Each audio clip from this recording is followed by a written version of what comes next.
Enggak. Tubuh juga bisa. Saya diem itu, saya komunikasi nggak?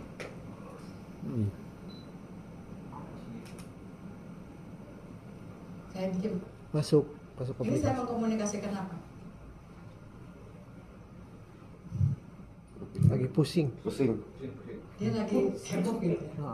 Lagi stres. Kalau kaput. Padahal diam, tapi komunikasi itu lebih bisa ditangkap dari gestur, dari nada suara. Saya tidak marah. Itu marah nggak? Saya nggak marah. Marah nggak? Enggak. Siapa bilang aku marah? Aku nggak marah kok. Itu Marah. Itu baru. Marah. Terus misalnya aku diam, suami bilang gini, "Mah, kok diam aja, marah ya?" "Enak aja, aku nggak marah kok." Tegas itu, Bu. Suami yang pintar, suami yang bodoh ada dua macam. Kalau suami yang bodoh bilang gini, "Oh, kirain marah." Ntar lagi gua siram air. Perang dunia itu. "Oh, kirain marah." Udah pergi. Padahal itu dari nada harusnya dia tahu. Harusnya aku sedang marah. Apa respon suami yang baik, yang pintar? Belajar. Siapa bilang marah? Aku nggak marah kok. Ya, responnya bapak kalau soal istri ngomong gitu, bapak ngapain? Wah, yeay, tepuk tangan. Dapat. Biasanya habis itu Bu, sebelum Bu itu Bu. Ya, respon terbaik adalah itu. Bapak sekolah di mana, Pak? Keren, Pak. Pasti istrinya bahagia banget. Masa. Ya, karena apakah dia mau ngajak berantem? Enggak. Dia mencari perhatian dan pengen diperhatikan. Betul. Responnya ya dipeluk, jangan terus dijawab. Emangnya ada apa? Wah. Jadi belajar itu ya, karena tapi jarang pria kayak bapak. Dapat kue. JG. Pria itu daya tangkapnya rendah ya. Secara umum. Kalau wanita itu radarnya kuat. Dia tahu suami marah, dia tahu. Nggak usah pakai ngomong, tahu. Kenapa? Karena wanita itu kodratnya memelihara anak kecil, anak. Jadi anak itu kesel atau nggak ada mau makan atau mau apapun, ibu pasti tahu. Tapi pria enggak. Jadi ibu kalau lagi kesel, jangan diam aja, ngomong. Dia itu agak-agak pintar. Ngomong, jangan merasa nanti dia ngerti. Gak bakal ngerti. Ngomong aja, "Pak, aku merasa kecewa." Gitu. Karena tadi bla ketika kamu gini-gini, oh gitu ya. Kalau kita diam aja dia pusing. Baca ya buku, Bapak harus baca buku Why Men Cannot Listen. Memang ini ada bicara di sini. Kalau cerita percayalah, dia nggak didengar. Cuma dia tahu kalau kita sudah stop. Nah kalau dia dengar itu bahaya. Saya pernah tes sama suami. Aku bilang, "Pak, dari Ciputat sampai Sarinah, aku udah cerita. Tadi itu aku belum selesai loh cerita, kok kamu nggak nanya?" Ya aku berdiri tengah-tengah kok dia nggak nanya, gimana ya? Aku kan kesel. Tadi aku cerita apa sih, Pak? Terus dia bilang gini, bingung. Aku bilang gini, aku sekarang akan ulang. Ingat ya, aku akan tanya aku cerita apa. Terus dia dengerin. Nah pas sampai Sarinah, itu kan ada lampu merah. Dia lewatin lampu merah, dia jalan sendiri. "Pak, lampu merah?" "Oh iya." Karena dia dengerin.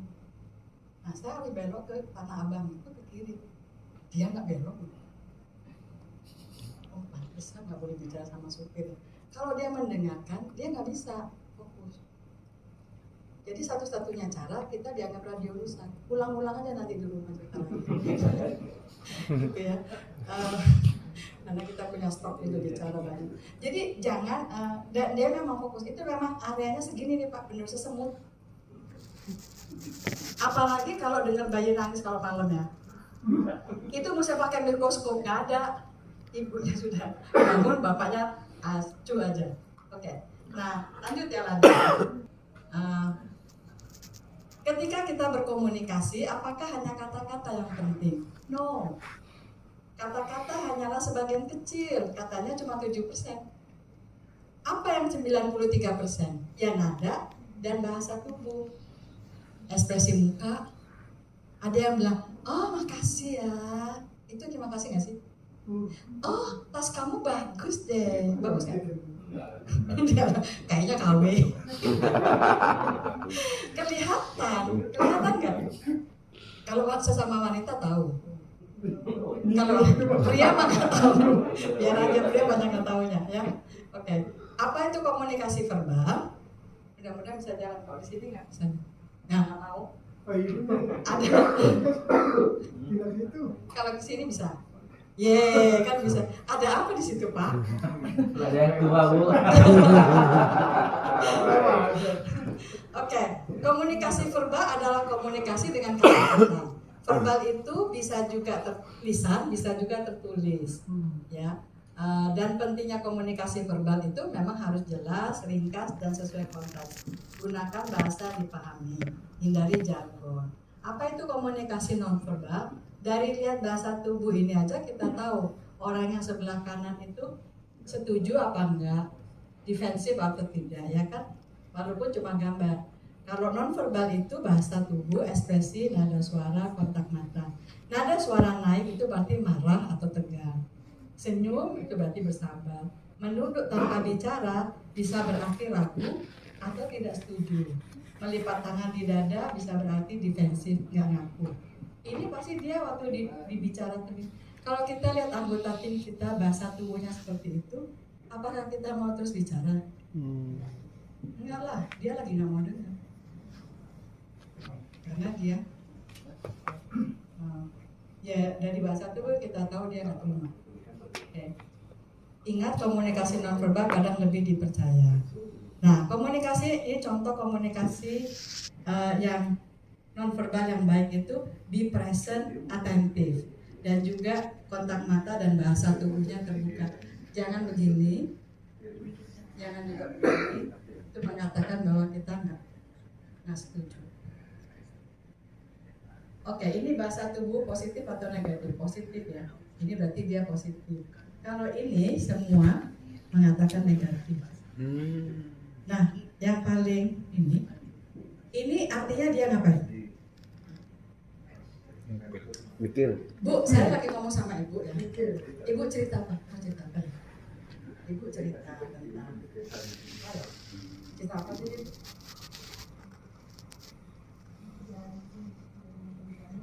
Ya, coba.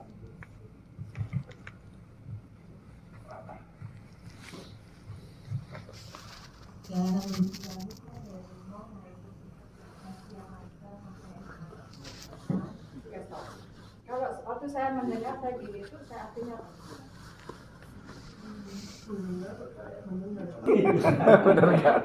nggak cuma satu, ada yang lain-lainnya juga. Jadi jangan sok juga ya. Tapi bahasa tubuh sih secara general itu kita bisa nangkap oh dia nggak terima atau dia nggak setuju.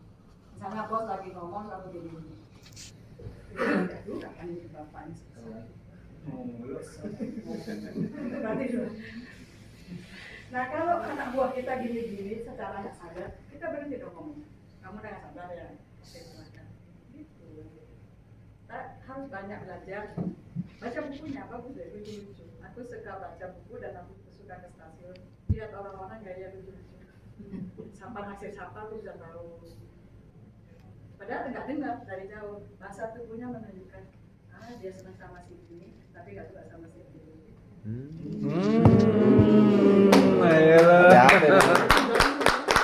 Jauh sih, kurang jauh sih. Harapan ya nggak? Kita kan Kurang jauh sih.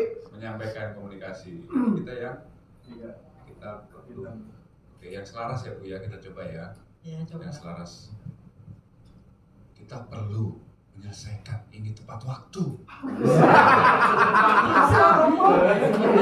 Sekarang yang nggak selaras kita Kita kemarin sekarang ini cuma waktu katanya. Oke, luar biasa. Pertengkaran itu biasanya dimulai dari saya, bukan orang lain.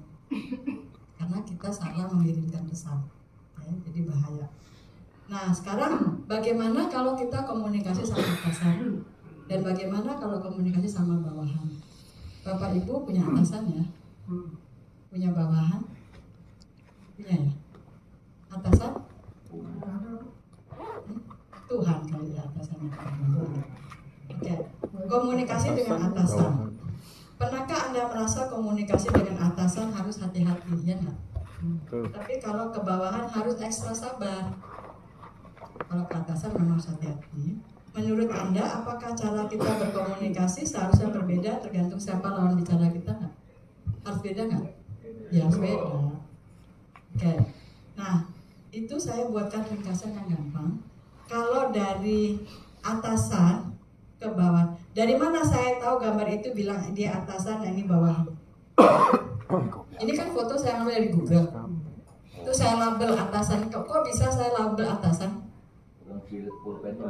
Beda ya, beda. Kenapa ini bawahan?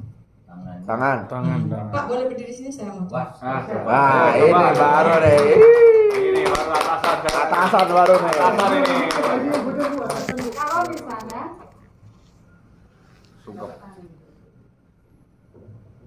ini levelnya sama kan? Berarti dia direksi, aku juga direksi. Wah, alhamdulillah. Karena, nah kalau misalnya saya yang begini, bapak yang begitu, siapa yang bawah? Ibu. Jadi kayak gitu aja Pak Sabto di kantor. Kalau sama direksi jangan kita begini. Kamu sok tahu banget sih gitu. Anak buah itu pasti otomatis kita tuh pasti begini. Nggak mungkin kita gini. Tapi jangan juga aku saya komunikasi begini. Jarang ya Pak. Besok kasih tahu Pak Sam. Nggak pernah. Yang ada begini aja. Salah satu. Ini maksudnya dengan tangan Ya. Maksudnya dengan tangan. Kalau direksi itu biasanya dia pede. Kalau takut itu jadi nunduk. Oke. Harus berlatih. Kalau nggak dilatih komunikasi tetap seperti apa adanya. Ini memang perlu sampai kita tuh kalau naik sepeda ada tiba-tiba kucing liwat kita nggak jatuh. Ya kan? Kalau sudah canggih kan. Tapi kalau kita nggak latihan, begitu ada masalah berantakan. Jadi mulai sekarang setiap hari pakai I message kalau mau menyampaikan sesuatu, menyampaikan saya merasa. Kalau mendengarkan itu paraphrase. Kalau dengan atasan itu harus ada RASA, jadi harus ada solusi alternatif. Kalau ke bawahan itu harus melibatkan bawahan supaya dia kasih alternatif solusi ke kita sehingga dia merasa terlibat. Kalau diperhatikan dia lupa atau mungkin dia nggak ngerti karena kita perintah gitu ya. Sampai di sini ada pertanyaan? Diem dan putus asa. Kritik yang membangun itu gimana? Gimana cara memberi kritik membangun? Kritik yang memberikan solusi. Kritik yang memberikan solusi atau kritik yang fokusnya pada solusi bukan kepada kesalahan dia. Salah mah dia sudah tahu. Bukan itu tujuan saya. Tujuan saya adalah apa yang bisa dilakukan lebih baik. Nah, polanya itu seperti ini. Ini contoh, kritik membangun itu umpan balik yang bertujuan membantu seseorang belajar, berkembang, dan meningkatkan performance-nya. Bukan fokus pada kesalahan, tapi perilaku yang bisa diubah. Orang dari pendek bisa jadi tinggi nggak? Nggak bisa. Dari bebek jadi ikan bisa, dari bebek jadi ikan bisa nggak? Nggak bisa. Sesuatu yang nggak bisa jangan dipaksa.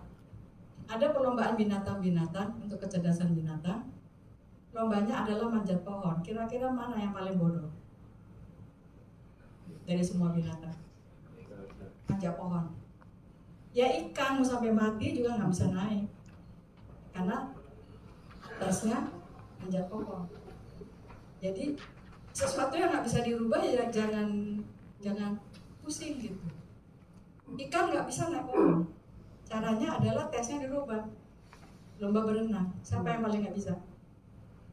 Anjing bisa ya? Anjing bisa. Siapa yang paling nggak bisa? Kebo. Bisa. Ya, tapi paling nggak masuk air nggak mati. Jadi gini, pada waktu kita kasih kritik, kita fokus pada yang bisa diubah, bukan yang sesuatu yang dia sendiri nggak bisa rubah gitu. Jangan kita paksakan. Karena saya mau cerita dulu, ada satu pegawai saya, anak buah saya, selalu bikin salah. Saya sampai nada saya tinggi, sampai teriak-teriak mengerjakan. Lalu saya berpikir, ini orang ya bikin saya darah tinggi. Lalu waktu saya duduk, saya cari tahu apa ya dia bisa. Karena kalau di kantor administrasi rusak, nggak bisa, semuanya salah, ada yang bodohnya, Tapi pada waktu satu saya pernah open table atau melihat dia jualan produk di jalanan, dia sukses banget jual produk tabungan bencana, itu dia sukses banget. Biasanya kalau frontliner itu cuma 2 minggu cuma dapat 1 rekening, dia dan saya bisa 2 minggu berapa kira-kira? Kalau cabang itu bisa 2 minggu cuma 1 rekening, saya dengan dia berapa? 10 ya kira-kira? Enggak, 425 kiranya. Oh, ini orang memang bagus di lapangan kan. Jadi saya carikan kolamnya, karena dia nggak bisa naik pohon, tapi dia bisa berenang. Ya. Yang sekarang dia sukses banget. Dia dikirim ke luar negeri untuk cari rekening-rekening bank TKI, rekening-rekening TKI di 4 negara, dan dia sukses. Yang menerima dia untuk diterima itu adalah direktur langsung, tanpa sengaja ikut di mobil ditanyain. Padahal tes masuk ke Bank Mandiri 3 kali gagal dan harus dikeluarkan. Ya karena tesnya kasus banget, tapi dia sama sukses. Jadi tugas atasan sebagai supervisor, cari dalam orang itu, jangan memaksa orang itu ikan suruh naik pohon, nggak bisa. Tugas kita sebagai pemimpin, apa yang bisa dia lakukan ya, yang saya bantu. Terus kita bisa tanya, itu nasib orang loh. Kita bertanggung jawab atas hidup orang lain juga, ya enggak? Karena kita menjadi pemimpin, kita harus hati-hati. Masa depan orang ada di tangan kita. Nah, caranya membangun orang itu dengan memberi kritik membangun. Nah, kritik membangun itu, ini contoh kritik ya, boleh tolong baca. Pak, pada orang, apapun itu konteksnya, harus pakai ini. Yang pertama, harus spesifik dan terukur, tepat waktu. Jadi jangan marahnya sekarang pada kesalahannya sudah 10 tahun yang lalu. Itu kan telat. Yang mana ya Bu? Gitu ya. Nah, lupa, harus tepat. Segera setelah kejadian, dan harus 2 arah, dan solusi, dan berikan solusi dan dukungan, dan juga harus seimbang. Kalau seperti hamburger, ini kritik, ini membangun, ini kritik. Hamburger itu kan ada pujian, lalu masukan, lalu pujian lagi. Saya tahu kamu bisa. Sehingga yang di tengah tidak terlalu pedas kedengarannya. Ya. Nah, polanya itu seperti ini. Situasi dulu, lalu behavior, lalu impact, dan expectation. Contohnya ya. Saat rapat tim hari Senin, ini situasi.